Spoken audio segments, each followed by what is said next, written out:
ગઈ પણ ફેરમય નહીં આવે, મૂર્ખ મૂજ ગમાર. આ શ્વાસોશ્વાસની ક્રિયા ચાલે છે ને સાહેબ, દિવસની 21,600 સંતોએ નક્કી કરેલી છે.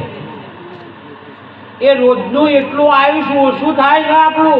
આપણા મનસુબા કરીએ, સવારમાં ઓમ કરવાનું છે, મહિના પછી ઓમ કરવાનું છે.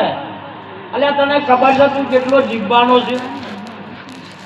ઘણી પલકી ખબર નહીં, મૂર્ખ કરે કલકી બાત. જીવ ઉપર જમણા ફરે જેમ તેતર ઉપર બાત. આ બેઠા છીએ એટલું સાચું, ઘડી છેડ કરવું છે એ બધી વાતો છે. ન જાણી જાનકી નાથે સવારે શું થવાનું છે, પણ એ તો તિલોકનો નાથ હતો, એને તો ખબર હતી આ બધી તૈયારીઓ થાય છે. એટલે કીધું છે કે જાણી તું જાનકી નાથે તો, જાણી તું જાનકી નાથે તો કે હવારે વન જવાનું છે. ખબર હતી.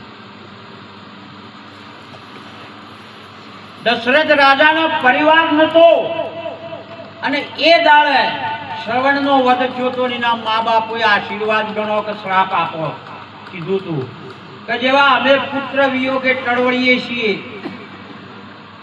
અને અમારો પુત્ર વિયોગમાં જીવ જાય છે, દશરથ તારોય પુત્ર વિયોગે જીવ જાય છે.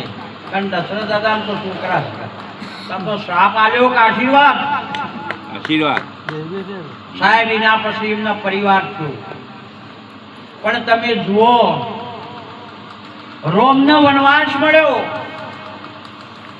સંસાર આખો ખેદાઈ ગયો દશરથ રાજા. લક્ષ્મણ હાથી ગયા કે મારા ભાઈની સેવા કરવામાં, સીતાજી હાથી ગયો, ભરત પર્ણકુટી બોધીને ઝોપર્યા, શત્રુઘ્ન એક શિલા ઉપર રાખી 14 વર્ષ કાઢ્યો હતો. સાહેબ આ વચનનો મહિમા છે. વચન કા મારા મર ગયા, વચને છોડ્યા રાજ. જેને જેને વચન પર મોદ્યો એનો થઈ ગયો કાજ.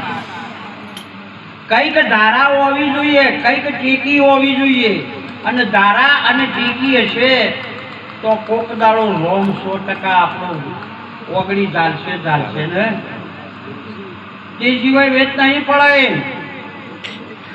શ્રેષ્ઠમાં શ્રેષ્ઠ ભક્તિ ગણાવી હોય ને તો ગુરુ ભક્તિ છે. કેમ કે પ્રત્યક્ષ વાતો જ હોય છે. ગુરુને શિષ્યના પ્રત્યેક વાતો જ હોય છે. શિષ્ય પૂછે છે અને ગુરુ સમજાવે છે, એટલે એ પ્રત્યેક આ ગુરુ શિષ્યની ભક્તિ છે.